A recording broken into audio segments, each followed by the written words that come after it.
آپ سمجھتے ہیں کہ صرف جھوٹ بولنا گناہ ہے، صرف بد نظری گناہ ہے،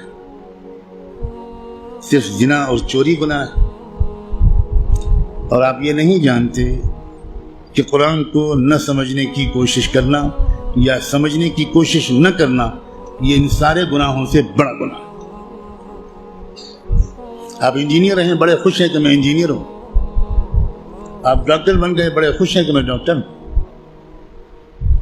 آپ تاجر بن گئے اور آپ خوش ہیں کہ میں تاجر ہوں،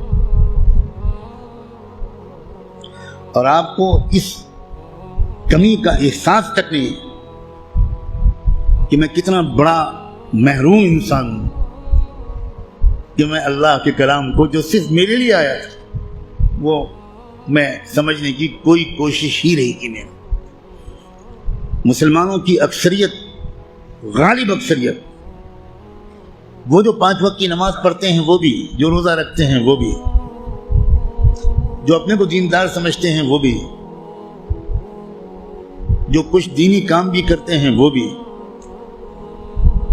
اس بڑے گناہ میں تقریباً سب شریک ہیں کہ وہ قرآن مجید کو سمجھنے کی کوئی کوشش نہیں کرتے اور قرآن مجید کو نہ سمجھنے کو گناہ نہیں سمجھتے یا سمجھنے کی کوشش نہ کرنے کو گناہ نہیں سمجھتے۔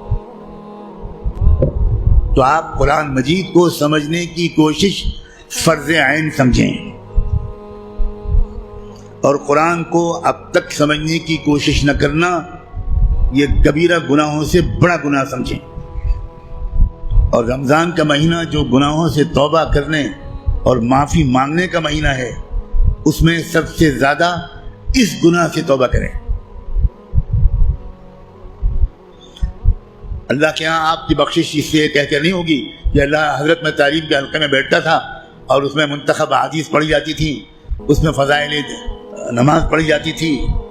یہ منتخب احادیث اور فضائل نماز اس لیے پڑھی جاتی ہے تاکہ قرآن پڑھنے کا، سمجھنے کا شوق پیدا ہو۔ اور اگر کوئی کتاب قرآن مجید کے سمجھنے کی کوشش کے راستے میں ایک رکاوٹ بنتی ہے تو میں کہنے کی ہمت بھی نہیں کرتا، ضرورت بھی نہیں سمجھتا کہ وہ کتاب یا اس کتاب کو یہ درجہ دینے والا اللہ کے ہاں کدھر کھڑا کیا جائے گا۔ رسول اللہ یہ شکایت کریں گے قیامت کے دن کہ سن لیجیے یہ قرآن میں آیا ہے، اور شکایت کیا کریں گے؟ یہ نہیں کہیں گے کہ ان کی ٹوپی 4 کونوں کی نہیں ہوتی تھی، یہ شکایت نہیں کریں گے رسول اللہ مسلمانوں کی ان کی داڑھی چھوٹی تھی۔ رسول اللہ شکایت کیا کریں گے کہ اللہ یہ ہے میری قوم جس نے قرآن کو چھوڑ دیا تھا۔ آپ جس کی شفاعت کی دعائیں کر رہے ہیں وہی آپ کے خلاف اللہ کی عدالت میں مقدمہ دائر کرے گا۔ ہماری عورتیں 100% تقریباً قرآن مجید کو ٹھیک سے شاید پڑھ بھی نہیں پاتی، سمجھنا تو بہت دور کی بات ہے۔ ہم نے کبھی فکر ہی نہیں کی کیا ہو گیا، مجھے کچھ سمجھ میں نہیں آتا۔ قرآن صرف تلاوت کے لیے نہیں آیا ہے۔ اول تو کتنے لوگ سال بھر تلاوت کرتے ہیں وہ آپ خود جانتے ہیں، لیکن میں کہتا ہوں اگر آپ سال کے روزانہ تلاوت بھی کرتے ہیں تو ایک بہت نیک کام آپ ضرور کرتے ہیں، لیکن قرآن کا حق صرف تلاوت سے ادا نہیں ہوگا۔ آپ کے دوست کا خط آپ کے پاس آئے، آپ کی ماں اپنا خط لکھے، آپ دور کہیں رہتے اور ماں آپ کو خط بھیجے، آپ خالی اس خط کو روزانہ پڑھ لیا کریں گے بس؟ اور دوست یا ماں اگر آپ سے کوئی مطالبہ کرتی ہے تو آپ اس پر عمل نہیں کریں گے؟ یہی سلوک ہم قرآن کے ساتھ کر رہے ہیں۔ قرآن کیا ہے؟ اللہ کے خطوط کا مجموعہ ہے، لیکن ہم کو کچھ خبر نہیں کہ اللہ نے ہم کو خط میں کیا لکھا ہے۔ آپ کا دوست آپ کو خط لکھے اور آپ اس کو سمجھ نہ پائیں، آپ چین سے سوئیں گے؟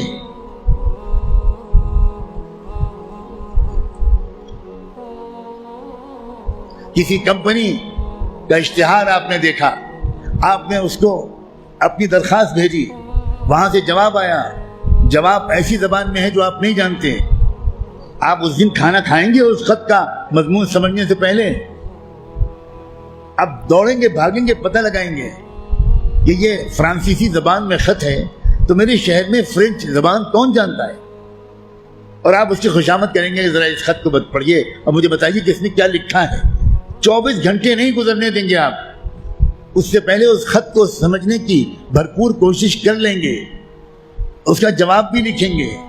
لیکن قرآن ہے کہ 60 سال سے آپ کو پکار رہا ہے، اللہ کا خط ہے کہ 70 سال سے آپ کو آپ پاس آ رہا ہے، لیکن آپ نے ایسے کان بند کر رکھے ہیں، ہمیں کوئی دلچسپی نہیں اللہ کے خط سے۔ اللہ کہتے رہیں ہمیں کوئی دلچسپی نہیں، ہم بہت مشغول ہیں، ہمارے پاس فرصت نہیں ہے، ہم بڑے کامیاب تاجر ہیں، ہم اسٹوڈنٹ ہیں، ہم پروفیسر ہیں، ہم ڈاکٹر ہیں، ہم انجینئر ہیں، ہم پولیٹیکل ایکٹیوسٹ ہیں، ہم جرنلسٹ ہیں، ہم اخبار میں کام کرتے ہیں، ہم کہاں قرآن کا ترجمہ پڑھ پائیں گے؟ بھئی ہمارے پاس کہاں اتنا وقت ہے؟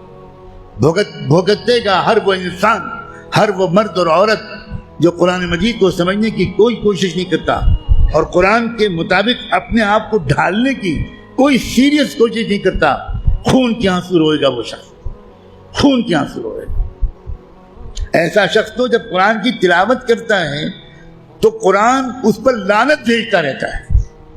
اب غور تو کریں، رب قارئ للقرآن والقرآن یلعنہ، یہ میرے باپ کی اور پیر کی کہی ہوئی بات نہیں ہے، یہ بات صادق و مصدوق رحمت دو عالم صلی اللہ علیہ وآلہ وسلم نے کہی کہ قرآن بہت سے لوگ پڑھتے ہوتے ہیں اور پڑھنے کے درمیان قرآن اس پر لعنت بھیجتا ہے، اے اللہ یہ مجھ پر یہ پڑھ رہا ہے، اس پر لعنت۔ اب قرآن کی لعنت پر اللہ تعالیٰ قبول نہیں کریں گے؟